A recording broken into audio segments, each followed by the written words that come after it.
Hello, and welcome to Meet the Candidates, a forum for those running for Minnesota House District 32B in the November 8th election. This candidate forum is being co-sponsored by the Anoka, Blaine, Coon Rapids Area League of Women Voters and Mediation and Restorative Services, and is being recorded by NorthMetro TV as a public service to voters. My name is Leslie Waterhouse, and I am a member of the Anoka, Blaine, Coon Rapids League of Women Voters. I live in Sherburne County and cannot vote for either of the candidates. The League of Women Voters is a nonpartisan organization that does not support or oppose any political parties or candidates. The League encourages informed and active participation in government. We advocate for important issues and help citizens become informed voters. We welcome all who are interested in learning about a variety of issues to join our organization. Just go to LWV ABC.org to learn more about the League. This Meet the Candidate Forum is about informing voters. It's held to provide voters an opportunity to hear from candidates on issues of importance and compare their ideas. The views expressed in each forum are those of the candidates and not those of the League of Women Voters. The League posts complete, unedited recordings of forums. Editing is authorized only for official media reporting. Excerpts or edited clips of candidate forums may not be used for partisan political purposes. To begin the forum, the candidates will answer 2 introductory questions they received in advance, followed by questions that were submitted by the public via our website, and then we'll end with closing statements.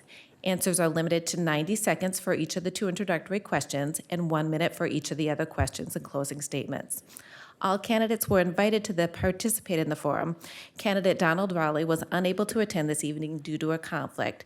I would like to introduce candidate Matt Norris and welcome, and thank you for participating in this forum. We'll start with our introductory questions. Candidate Norris will have the opportunity to respond to the questions, followed by a statement I will read that was submitted by candidate Raleigh. Candidate Norris, the first question: what is your motivation to run for office, and what experience or knowledge will help you serve effectively? Well, thank you. And first of all, I'd like to thank the League of Women Voters for hosting tonight's forum, and I'm proud to show up for the voters this evening. I'm Matt Norris. I'm a proud Blaine resident and was born and raised right here in the northern suburbs. My campaign is about building bridges and getting results, because I think voters are looking for someone who can actually bring together people from different backgrounds to get things done. And that's what I've done throughout my entire career, going back almost 2 decades. I led the effort here in the North Metro in one community to reduce violent crime by 40% over a 5-year period. And that set me down a track of service to the community. I helped found an effort that provided over $10 million of capital to startups and small businesses. I started a nonprofit program that has provided after-school programs and computers to low-income students in over 200 cities across the state of Minnesota, including right here in our district.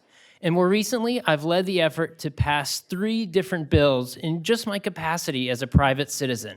And each time I did it with the support of both Democrats and Republicans. And I think that's the type of leadership that the voters here in Blaine and Lexington are looking for. Thank you. And what are your goals for the future of House District 32B? I've knocked over 8,000 doors personally so far, and my team and I have knocked over 20,000 doors. And all of those conversations have confirmed what I already knew, a sense that this area of the North Metro has been neglected for far too long up at the state capitol. And that's where I think my experience of working productively with both sides to get things done is the type of leadership that we need.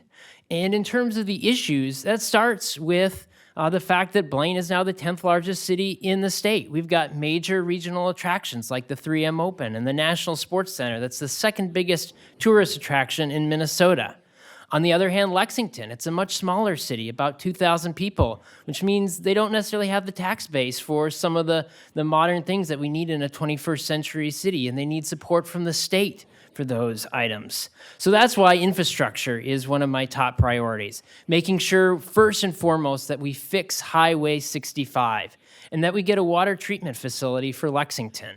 I'm also focused on getting people relief from rising prices. Gas, groceries, utilities keep going up and up. We need to get some people some relief by cutting taxes and making smart investments that bring down the cost of healthcare, the cost of childcare.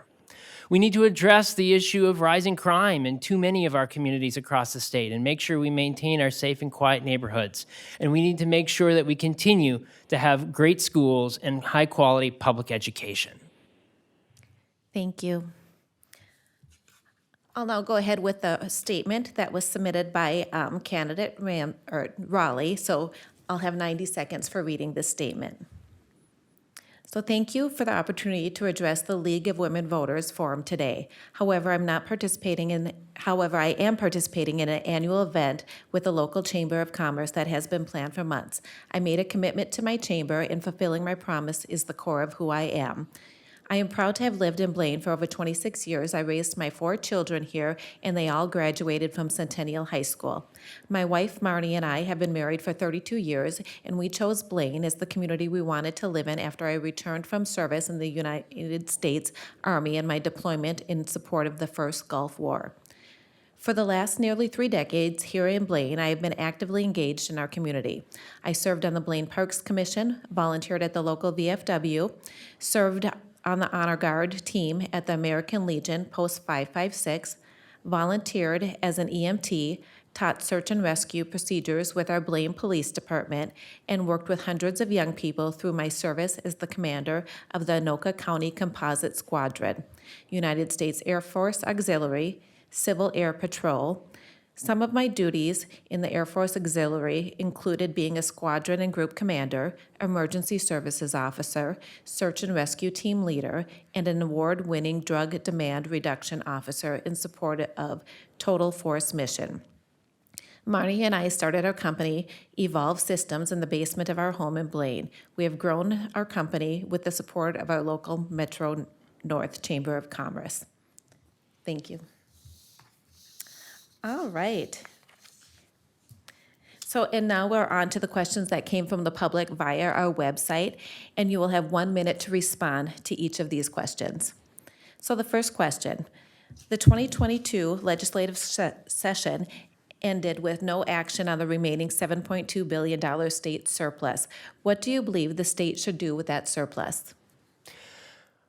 I believe we should go back to the deal that was struck at the end of the previous legislative session. I think it was a fair deal, taking a third of that surplus and giving it back to the voters in the form of the largest tax cut in Minnesota history. In particular, eliminating the tax on Social Security benefits, expanding the working family tax credit to help those families that are working hard to make ends meet but still struggling to pay the bills.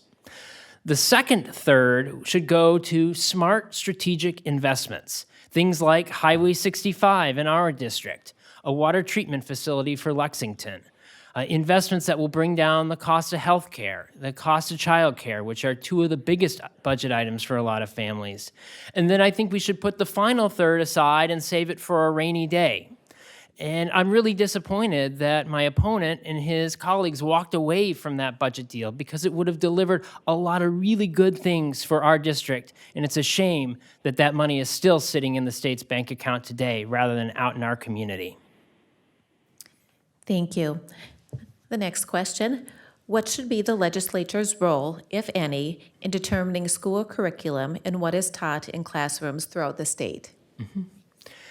I think we've had a long history in Minnesota of balancing both the legislature having a say in our curriculum and also making sure that those decisions are being made at the local level. I think it's appropriate that the legislature set basic standards that we need all of our students here in Minnesota to meet so that they can go on to become successful members of our workforce and well-educated citizens, but then also making sure that local communities and parents have a voice in the process as well. Overall, I think we need to get back to the basics in our education, focusing on things like reading and math. We also need to expand access to after-school programs. The data shows that's actually where a lot of our gaps in our education system open up, is in the after-school and summer hours, when more affluent students have access to opportunities that our lower-income students don't. And then we have to address the mental health crisis that so many of our students and also our teachers are facing. Thank you. What measures would you support to improve and secure elections and voting in Minnesota? I'm proud of the fact that Minnesota regularly leads the country in voter turnout. And that's because we have a really good election system here in Minnesota. It's safe, it's secure, and we have a lot of features that I think we need to protect that allow people access to the ballot box. Things like early voting, things like same-day registration. And if there are opportunities to legitimately improve the system, I certainly want to take a look at those and pass any opportunity to make our system safer and more secure. In particular, I listen to our election judges. These are our fellow citizens who are out there on the front lines administering our elections every single cycle. If they've got ideas of how to make our elections better, I certainly would look forward to entertaining those ideas. Thank you. Many are concerned with the increased gun violence in our communities. What legislation, if any, would you support to help reverse this current trend and respond to the need for safer communities? Anytime we're talking about public safety, we have to acknowledge that public safety begins with our police officers. And we're lucky here in Minnesota to have thousands of police officers who are doing heroic work in our communities every single day, and they deserve our respect and our admiration. And we've got a fantastic police department here in Blaine. So I think we need to make sure, first and foremost, that we're supporting our police, that we're expanding funding for them. In particular, expanding funding for our local police departments to investigate and solve gun crimes.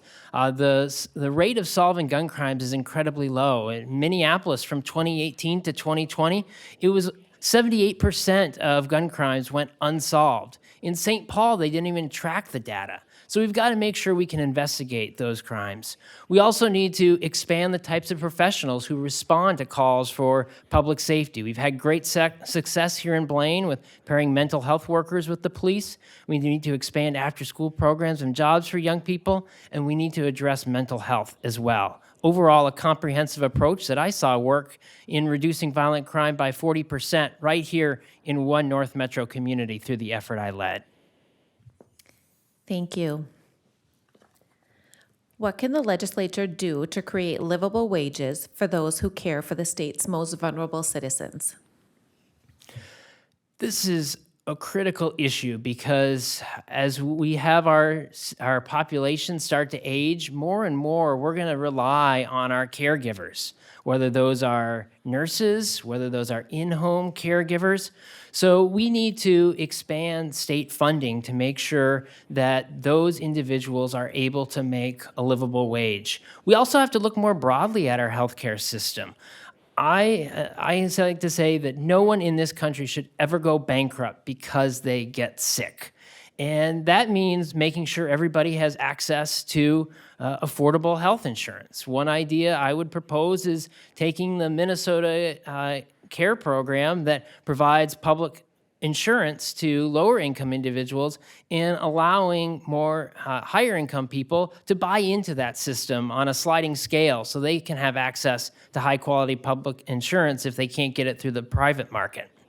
Also looking at how can we bring down the cost of prescription drugs. There's some really innovative things going on in other states where they band together to use their purchasing power to bring those costs down. And then looking too at our opioid crisis and addressing the issues around fentanyl and other opioids. Thank you. Is it a priority to help seniors in Minnesota by supporting no tax on Social Security benefits? Yes, that is one thing that I support, eliminating the tax on Social Security benefits here in Minnesota. It's part of what I see as a more comprehensive plan to provide relief from rising prices. I think we need to use a good chunk of the state's surplus to reduce those taxes, whether it's a tax on Social Security benefits. I mentioned the working family tax credit previously as well, but then also looking at how can we make some smart investments to bring down some of the big budget items for a lot of families. Things like bringing down the cost of health care, bringing down the cost of childcare. We also have to look at property tax relief. That's a big issue I hear about from a lot of people in our community, especially our seniors when I'm out knocking doors. And that's why I recently invited the chair of the House Property Tax Committee to come up here to Blaine for a conversation about how we can offer property tax relief for people, but especially our seniors. Thank you. What will you do to protect women's rights and the rights to health care? Well, I firmly believe that women have the right to make their own health care decisions. And that's something that I'm very clear about. And I think that's one of the questions that might have caused my opponent not to show up tonight, because he's very clear on his website that he supports personhood for the unborn, which if you take it out to its logical legal conclusion, that means banning abortion in all instances with no exceptions. And it would even go so far as banning many of the most common forms of birth control. So I think there's a real contrast here in terms of our approaches that the voters deserve to understand. Thank you. Would you support restoring the right to vote to citizens living in the community on probation or parole due to a felony conviction? Why or why not? This is certainly one that we should look at seriously. I think it's an issue where we want to make sure that people, once they have served their time, they're able to get back into participating in our democratic processes. But we also need to make sure that people understand there are consequences to their actions. And that's why I think we need to make sure that we are having consequences when they're arrested. If we're seeing people who are arrested, multiple times over a short period of time for violent offenses, we need to make sure that for their safety and the safety of others, that we are perhaps putting them into a secure facility until we can get them the rehabilitation that they need to get back on the right track. So it's definitely an issue that I would be open to considering, but we need to make sure that both there are consequences for people when they commit crimes, but also that there's an opportunity for rehabilitation in getting back into our civic process. Thank you. How would you balance energy policy with environmental concerns?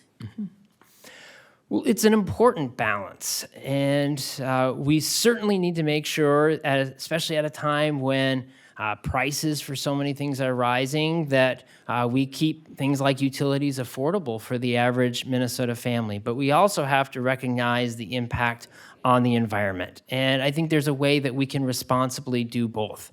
I do support making sure that we're responsibly transitioning to clean energy sources and getting to 100% clean energy over time. Or again, we're not putting ourselves in a position where we don't have the grid capacity to support our electricity needs.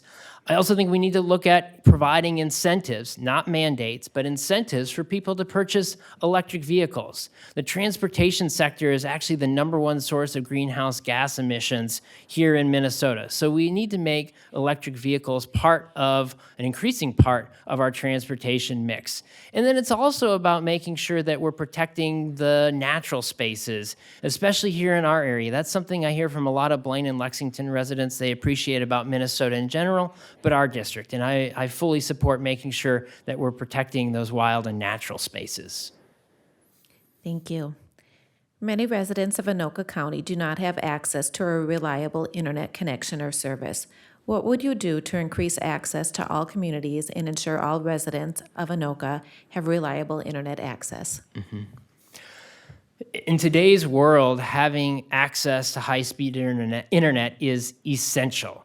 So it's great that the federal government has made an unprecedented investment in broadband access, and we need to couple that with investment here at the state level to make sure that everyone throughout Minnesota, whether you're right here in the metro area or up in the far reaches of the Arrowhead, you've got access to broadband. And I have experience getting people access to the critical technology they need. At the start of the pandemic, when students were rapidly shifting to distance learning, I led a program that got computer devices to students in over 200 Minnesota cities to help them make that shift to distance learning. So I've got experience with this type of response, and I think that's the type of leadership that we need more of up at the state capitol, people who can actually deliver, especially in times of crisis.